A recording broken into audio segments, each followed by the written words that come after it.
नमस्कार साथियों। तो आप लोगों का स्वागत है हमारे YouTube चैनल मस्त राम स्टडी पर। तो साथियों, आज मैं आपको बताऊंगा कि जो मॉनसून है वो किस प्रकार से आता है और किस प्रकार से वापस चला जाता है। और जो मौसम है, एक बात मैं स्पष्ट कर दूं आपको कि मॉनसून और मौसम ये दो शब्द ऐसे हैं जो अलग अलग होते हैं। मॉनसून जो है वो एक विशेष समय के लिए हमारे में आता है और अन्य देशों में भी आता है, लेकिन विशेष समय पर वो वापस चला जाता है, यानी वो यू टर्न लेके वापस चला जाता है। लेकिन जो मौसम है, मौसम सुबह कुछ और होता है, शाम को कुछ और होता है, उसको बोलते हैं मौसम। जैसे अब कल का कोई पता नहीं होता है कि मौसम किस समय बदल जाए, बारिश रहेगी या ठंडी रहेगी या वर्षा पड़ेगी, ये उस पर निर्भर नहीं करता है। तो जो मौसम है वो एक दिन में कई बार बदल सकता है। जैसे सुबह गर्मी पड़ी है तो शाम के समय में बारिश पड़ सकती है। तो मौसम का बदलना अलग चीज है।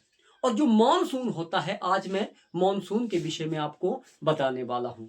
मॉनसून जो है वो समुद्र से निकलता है और हमारे भारत उपमहाद्वीप में आता है। वो कैसे आता है उसके बारे में मैं आपको बता दूं।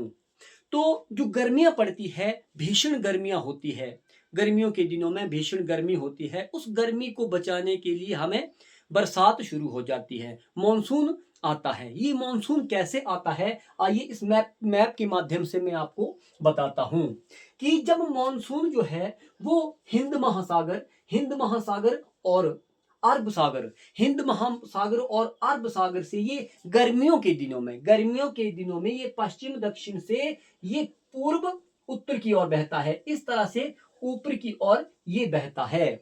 इसकी जो हवाएं होती है, मॉनसून एक हवाओं की गति का नाम है। मॉनसून क्या है? एक हवाओं की गति का नाम है।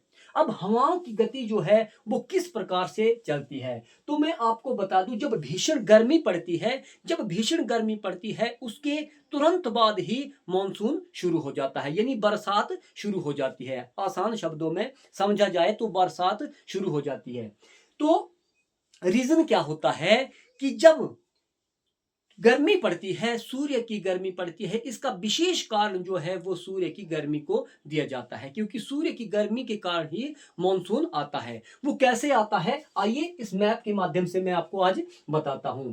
क्योंकि जब सूर्य की गर्मी पड़ती है तो जमीन का जो एरिया है, जमीन जो है वो समुद्र के बजाय पहले गर्म हो जाती है। समुद्र में अगर गर्मी पड़ती है, सूर्य की ऊष्मा पड़ती है, तो वो धीरे से गर्म होगा। अर्थात पहले जो कॉन्टिनेंट है, हमारा जो उपमहाद्वीप है, जमीन है, समुद्र के किनारे की जमीन है, वो पहले गर्म हो जाएगी, बाद में समुद्र का पानी गर्म होगा।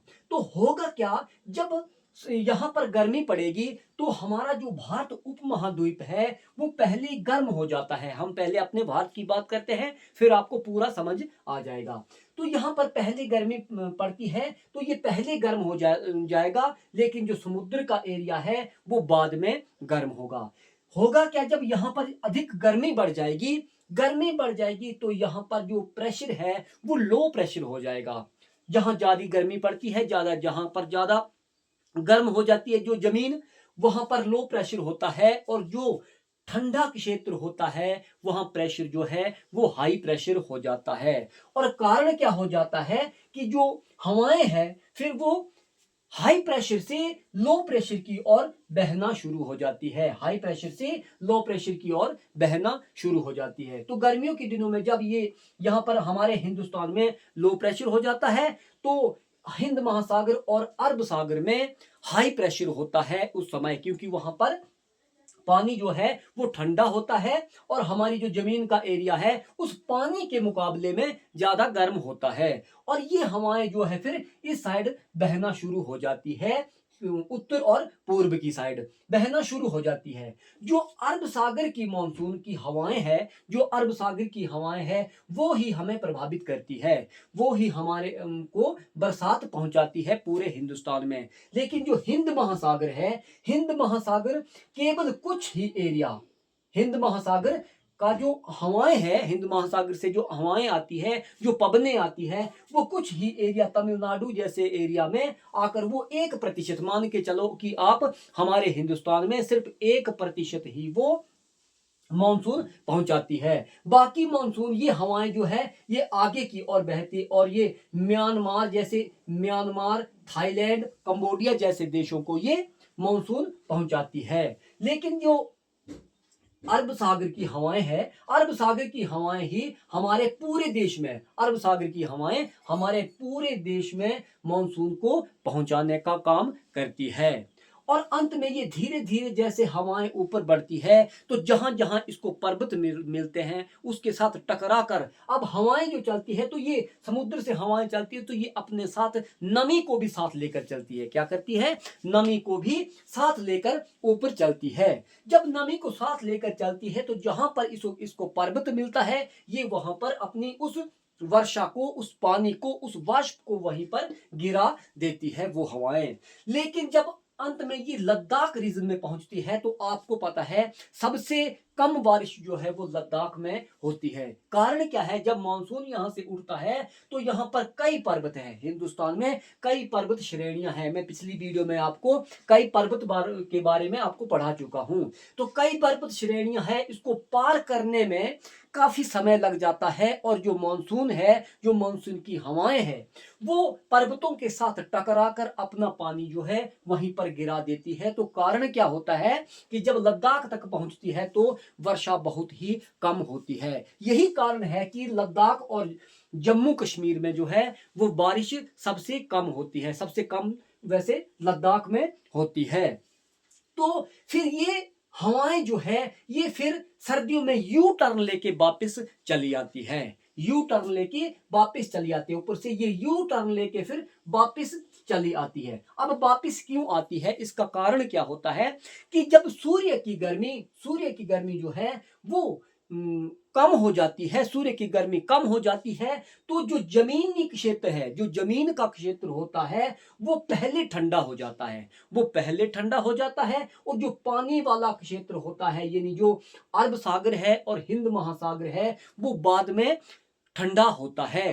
तो यहां पर फिर लो प्रेशर हो जाता है। क्या हो जाता है? लो प्रेशर होता है। और यहां होता है हाई प्रेशर।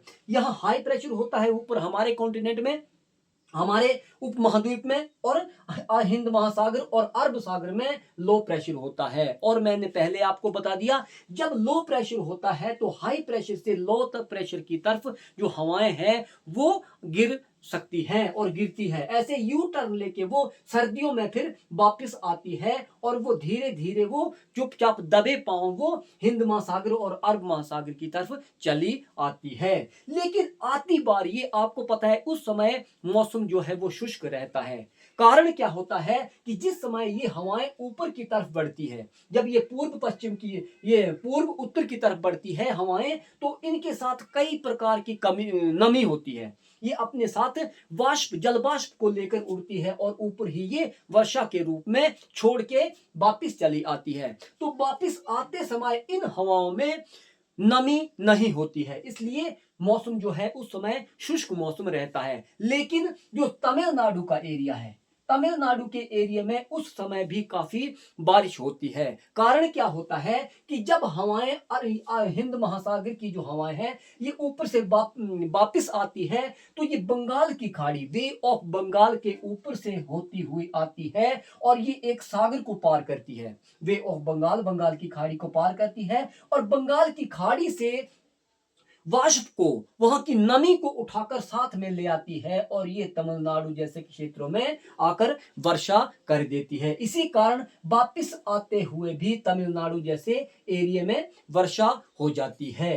तो इसी कारण से मॉनसून जो है वो आता है, और इसी कारण मॉनसून हाई प्रेशर और लो प्रेशर की वजह से मॉनसून आता है और मॉनसून यू टर्न लेके वापस चला जाता है। अब आपके दिमाग में ये सवाल आ रहा होगा कि कई साल ऐसा होता है कि बारिश अधिक होती है और कई बार बारिश कम होती है, तो ऐसा क्यों नहीं होता है? बारिश जब मॉनसून आता है तो बारिश सेम ही रहनी चाहिए, जैसे पिछले साल थी वैसे ही इस साल होनी चाहिए, और जैसे इस साल थी वैसे ही अगले साल होनी चाहिए। तो ऐसा इसलिए नहीं होता है कि इसको भी प्रभावित करने वाले कई फैक्ट होते हैं, इसको भी प्रभावित करने वाले कई फैक्टर होते हैं, जैसे ला नीनो एल नीनो। ला नीनो एल नीनो फैक्टर होता है, क्या होता है? ला नीनो एल नीनो। फिर होता है ITCZ। ITCZ होता है, जेड स्ट्रीम होता है, इंडियन ओशियन डिपोल, जैसे इंडियन ओशियन डिपोल। ये नाम सुन के आप चौंक मत जाना, क्योंकि अगली वीडियो में आपको मैं एलिनो, लानिनो, इंडियन ओशियन डिपोल, इनके बारे में डिटेल से आपको बताऊंगा कि ये किस प्रकार से मॉनसून को प्रभावित करते हैं, और कई सालों में ज्यादा बारिश पड़ती है और कई साल में कम बारिश पड़ती है। तो साथियों, अब मैं आपसे विदाई लेता हूं और अगली वीडियो में मिलेंगे, तब तक के लिए जय हिंद, नमस्कार।